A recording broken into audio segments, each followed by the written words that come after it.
आपको हम फिगर्स बता दें, एग्जिट पोल के फिगर्स हमने 3 एग्जिट पोल्स को यहां कंसिडर किया है। एक एग्जिट पोल के मुताबिक आपको मैक्सिमम 298 के आसपास सीटें मिल रही हैं, दूसरा कहता है 287 के आसपास और तीसरा कहता है 242। आज अभी आप चुनाव के दंगल से अभी आपके चेहरे पर दिखाई भी दे रहा है, श्रम भी दिखाई दे रहा है, स्वेद भी और थकान भी। आपको क्या लग रहा है ये फिगर कितना रियलिस्टिकली दूर या पास है? हम लोग बहुमत की सरकार बना रहे हैं और बहुत कमाल का सरप्राइज देंगे ये सारे विरोधियों को कि मोदी जी सबकी पहली पसंद है, उनका विकल्प ही नहीं है। अच्छा, मोदी जी नहीं तो फिर कौन? तो फिर ये सबको पता है कि बहुमत की सरकार आ रही है और ये फिगर्स से भी ऊपर जो आप फिगर्स हमको बता रहे हैं, आपको धन्यवाद उसके लिए। लेकिन जो हम घूम रहे हैं और जो हम महसूस कर रहे हैं जनता के ये बीच, कुल मिला के आपका इंजन है, नरेंद्र मोदी साहब का इंजन है, जिसके बूते इतने सारे डिब्बे खींचे चले जाते हैं। वरना डिब्बों में खुद भी कोई जनरेटर लगा हो, कोई पावर हो, उसके पहिए अपने आप भी चल रहे हो, ऐसा नहीं है। नरेंद्र मोदी ही हैं जो पुल कर रहे हैं आपको। जी देखिए, जब मोदी जी ने क्या किया है बहुत सिंपल है, साधारण है, ज्यादा दिमाग का कैलकुलेशन नहीं। उन्होंने देश जनता का पैसा जनता को पहुंचाया और हम प्रत्याशियों का काम है उसको जनवाना कि आज ये शौचालय, ये मुफ्त का मकान, ये सुंदर सी सड़क, ये बिजली, ये फर्टिलाइजर, गोरखपुर में। रवि किशन जी ये बताइए आप योगी जी को तोहफा दे रहे हैं नहीं दे रहे हैं? उनका सीट वापस उनको करके बीच में चली गई थी। ऐतिहासिक जीत है। अभी हम आ रहे हैं सारे बूथों से लौट के, हिस्टोरिकल विन रवि किशन साहब, लेकिन जब एक जगह सभा में ये कहा गया कि काम करने के लिए तो मैं हूं ना, मनोरंजन के लिए भी तो कोई चाहिए, इसको आपने कैसे लिया? महाराज जी ने बहुत पॉजिटिवली लिया। देखिए महाराज जी ने, मैं एक्टर हूं और मैं एक्टर रहूंगा आखिरी सांस तक, राइट? जिसकी वजह से विश्व मुझे जानता है। विकास पूज्य महाराज जी ने इतना किया और करते रहेंगे, उनके सानिध्य में मैं करता रहूंगा शिष्य के रूप में। तो ये राज्यसभा से आप बोलते कि आपको ले आया जाता, ये लोकसभा से आके पब्लिक का मैंडेट लेके लोअर हाउस में जाना, इसकी आवश्यकता है कि काम कराने के लिए? आपने मेरी बात सुनी नहीं। मैं यहाँ पर रोजगार, अरे अब सुन तो लीजिए, लिसन टू मी। यहाँ पर रोजगार है कि फिल्म इंडस्ट्री आएगी, स्टूडियो आएगा, पूरे यूपी, झारखंड, बिहार में एक भी नहीं है जहां लाखों लोगों को रोजगार मिलेगा। बच्चों, अनगिनत रवि किशन यहाँ जन्म लेंगे और वो बहुत बड़ा रोजगार है। आप उसको आप इग्नोर नहीं कर सकते क्योंकि समस्याएं रोज हैं, रोज आपको नए रोजगार चाहिए। तो मेरे पास जो ब्रेन है, मेरे पास जो क्राफ्ट है, जिसकी वजह से हमने एक भोजपुरी इंडस्ट्री बनाई। रवि किशन जी, मेरा एक सवाल है कि इस बार नरेंद्र मोदी सरकार को ऐसी क्या जरूरत पड़ी कि रवि किशन, निरहुआ और हेमा मालिनी तो पहले से सनी देओल सबको लाना पड़ रहा है? कभी आप हर सेलिब्रिटी जिनका स्टेटस, गौतम गंभीर, अच्छे लोगों को लाना है, सच्चे लोगों को लाना है, या गुंडे और अपराधी चाहिए आपको बाहुबली चाहिए या आपको सच्चे लोग चाहिए, सेल्फ मेड है, जो मिट्टी के घर से अपनी पहचान? नहीं सर, ये रिफ्रेश कर देते हैं इसको रिफ्रेश कर देते हैं। मोदी साहब का इंजन ये तमाम डिब्बे अगर खींच रहा है तो स्टार पावर की जरूरत क्यों पड़ रही है? अरे नहीं, यहाँ Bharatiya Janata party self made गरीबों को उठाती है। मेरे जैसे सेल्फ मेड गरीबों को, एक पुजारी का बेटा जो अपनी ताकत से बना और देश ने प्यार किया। कितनी ये जो दूसरा इशारा आपने किया था, मोदी जी का फॉर्मूला बहुत सीधा सा है कि जनता का पैसा आपका हाथ ऊपर था, फिर जनता को दे दिया, हाथ नीचे आया। इसकी भी तर्जुमानी कर दीजिए थोड़ा। ये खजाना ग्रामीण तक पहुंचा। मेरे गांव में, मेरे घर में शौचालय नहीं था। आप गौर करिएगा, पूरा देश देख रहा मुझे। आपके घर में मोदी जी क्यों जीत रहे हैं ये भी जानना चाहिए। मेरे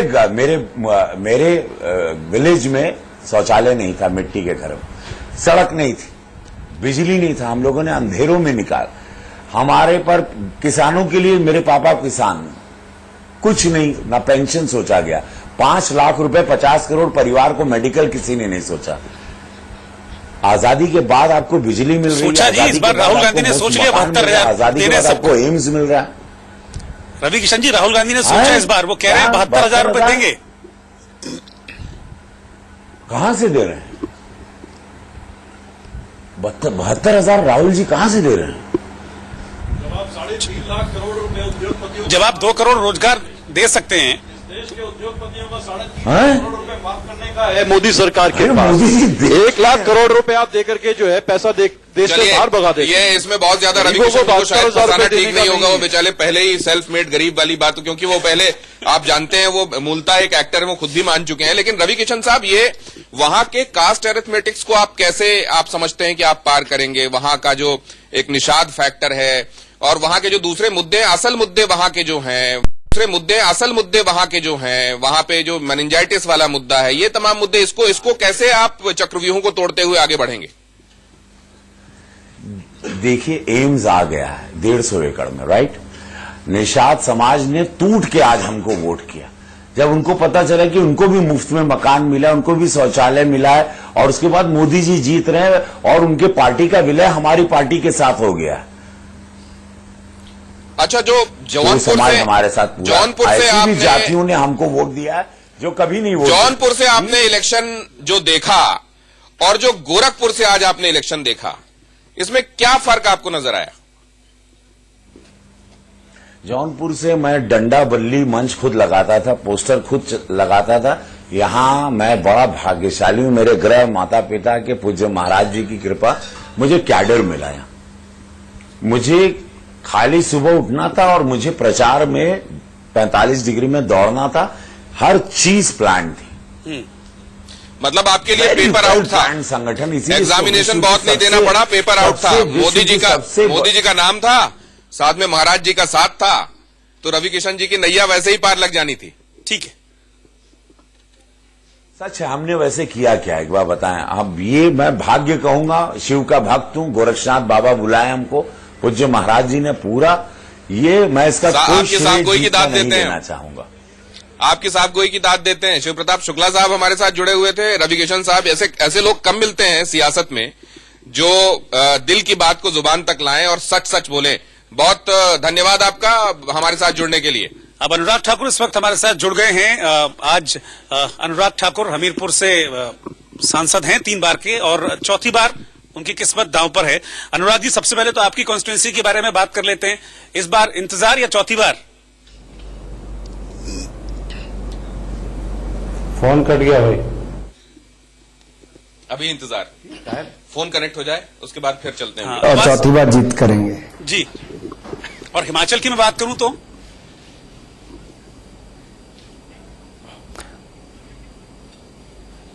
मुझे लगता है जहां चौका मैं अपना भी लगाऊंगा चौथी बार जीत का, और हिमाचल की भी चारों की चारों सीटें जीतेंगे, हिमाचल भी चौका लगाएगा।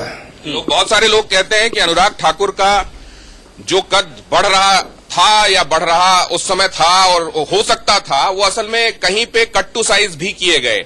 खुद अनुराग ठाकुर को ये लगता है क्या?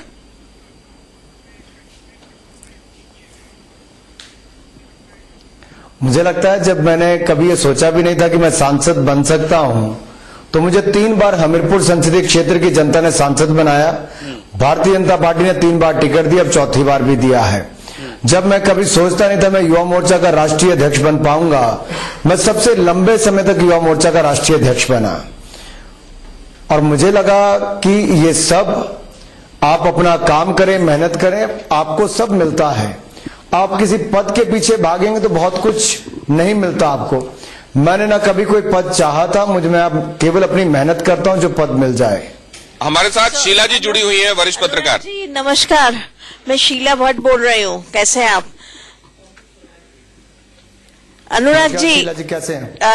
अनुराग जी, आपको चुनाव प्रचार के समय अमित शाह आपके बाजू में थे, आप अमित शाह के बाजू में खड़े थे और अमित शाह को कहना पड़ा था कि आप इनको वोट दीजिए, मैं उनको और पावरफुल बनाऊंगा।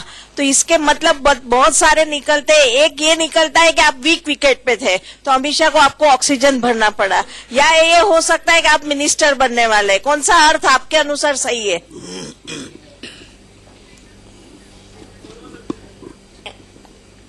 अगर आप उनका पूरा भाषण सुने तो उसमें उन्होंने कहा कि अनुराग को मैंने युवा मोर्चा के अध्यक्ष के नाते काम करते देखा है, संगठन के लिए लाठी खाते देखा है, पानी की बौछारें झेलते हुए देखा है, आंदोलन संघर्ष करते देखा है, हर चुनाव में एक बड़ी भूमिका निभाते धूल फांकते देखा है। और ये भी कहा कि इनके लिए आप इनको चुनाव जिताओ, मैं इनको बड़ा नेता बनाऊंगा। मुझे लगता है कार्यकर्ता के नाते मेरे लिए इतनी बहुत बड़ी बात है कि मेरे पार्टी के राष्ट्रीय अध्यक्ष मेरे बारे में अच्छा सोचते हैं, मेरे कामकाज की प्रशंसा करते हैं। इससे ज्यादा इसमें मैं कुछ और नहीं देखता। लेकिन ना मुझे कद का फर्क पड़ता है ना पद का फर्क पड़ता है। सोचा था और क्या क्या मुमकिन हुआ और वो भारतीय जनता पार्टी के बूते मुमकिन हुआ। बीसीसीआई का जिक्र इस दौरान आपने नहीं किया।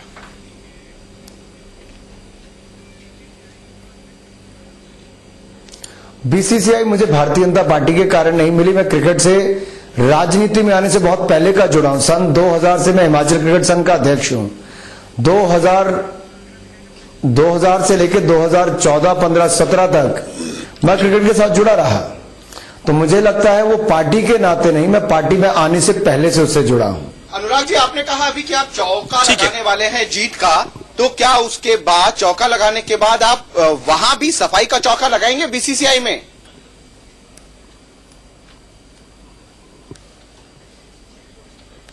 मुझे लगता है वो सुप्रीम कोर्ट काफी कोशिश कर रहा है पिछले 3 वर्ष से, आप सब देख रहे हैं। जी ठीक है अनुराग जी, आप हमारे साथ बने रहिएगा, हम आपके पास वापस लौटेंगे, चर्चा को भी जारी रखेंगे।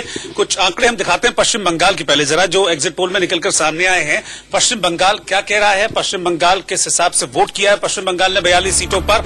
ये सी वोटर का जो एग्जिट पोल है वो ये कह रहा है कि बीजेपी 11 सीटों पर आएगी इस बार और तृणमूल कांग्रेस 29 सीटें जीतने में कामयाब रहेगी। सीपीएम का तो काउंटर बढ़ेगा नहीं, 0 है दिख रहा है, और कांग्रेस 2 सीटों पर। मतलब ये कि जो पोल स्टेट और इंडिया न्यूज का जो एग्जिट पोल है उसके मुताबिक नहीं, वहां काउंटर जा रहा है 14 और यहाँ पे 11। ये 4 का, ये 3 का फर्क ये समझ में आ रहा है यहाँ। और ये असम के फिगर्स हैं आपके सामने। भारतीय जनता पार्टी 7, AIUDF 1, कांग्रेस 5 और अदर्स के खाते में 1। सी वोटर्स के आंकड़े इस वक्त आप देख रहे हैं। और अब अरुणाचल प्रदेश की फिगर्स, 2 सीटें दोनों की दोनों बीजेपी के फेवर में जाती हुई दिख रही हैं इस एग्जिट पोल के मुताबिक अरुणाचल प्रदेश में। और बात करते हैं मिजोरम की। नॉर्थ ईस्ट की सीटें हम आपको दिखा रहे हैं, पूरी नॉर्थ ईस्ट की जो बेल्ट है उसकी सीटें, 1 सीट है और 1 सीट अदर्स के खाते में जाती हुई मिजोरम में नजर आ रही है। नागालैंड में भी 1 सीट है और 1 सीट एनडीपीपी के खाते में जाती हुई यहां से नजर आ रही है इस एग्जिट पोल के मुताबिक। बात मेघालय की करें तो मेघालय में 1 सीट कांग्रेस और 1 सीट अदर्स के अन्य के खाते में जाती हुई नजर आ रही है। सिक्किम के फिगर्स जम्बल्ड अप हैं, ये सही हो तो 1 है अदर्स। और ये फिगर्स देखने के बाद अनुराग ठाकुर उनके पास एक बार फिर से चल सकते हैं। अनुराग ठाकुर, एक्चुअली हम ये चर्चा करके, अनुराग हमारे साथ जुड़े हुए हैं अभी? मेरे ख्याल से अभी अनुराग हमारे साथ हैं। अनुराग, हम एनडीए के संदर्भ में चर्चा कर रहे थे। 3 तरह के एग्जिट पोल्स पर हम चर्चा कर रहे हैं और इसमें तीनों में सबसे ज्यादा जो नंबर्स मिल रहे हैं एनडीए को वो 298 मिल रहे हैं और लीस्ट मिल रहे हैं 242।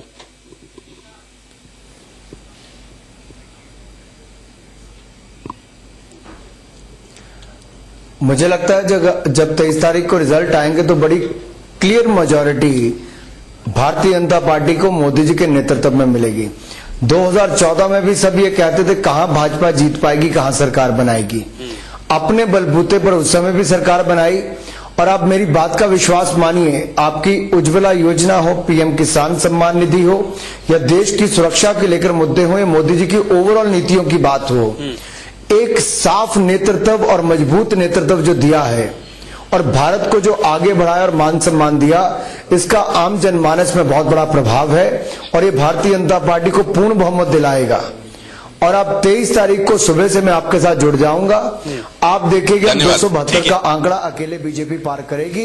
ठीक है, और एनडीए पहले से ज्यादा सीटें देश में जीत कर इतनी मेहनत और थकान वाले दिन हमारे साथ जुड़े, अपनी बात कही और ऑप्टिमिज्म दिखाया और हमारे साथ अभी से बुकिंग भी कर ली कि 23 तारीख को हमारे साथ जुड़ेंगे। बहुत धन्यवाद अनुराग जी, बहुत बहुत शुक्रिया आपका हमारे साथ जुड़ने के लिए। तो चलिए हम लगातार आंकड़े भी आपको दिखा रहे हैं। क्या एग्जिट पोल में तस्वीर उभर कर सामने आ रही है, वो तस्वीर भी आपके सामने पूरी तरह से साफ हो गई है। ये डिस्कशन भी लगातार आगे जारी रहेगा। एक छोटे से